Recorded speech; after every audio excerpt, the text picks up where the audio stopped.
ทำมันนี้ค่ะเห็นไหมคะ Cheers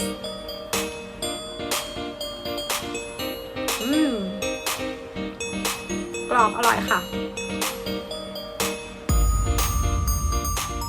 Hey food hunter, welcome to the Stay Home Cuisine. Today I'm making this one. It's okonomiyaki.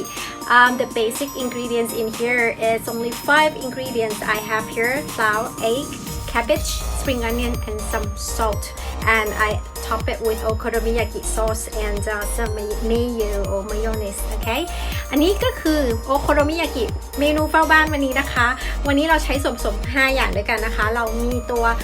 ไข่ไก่นะคะแล้วก็แป้งแล้วก็กะหล่ำปลี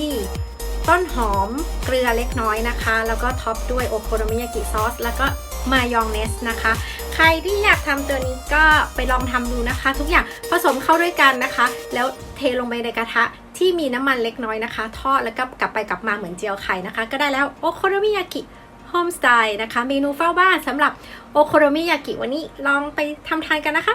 See you guys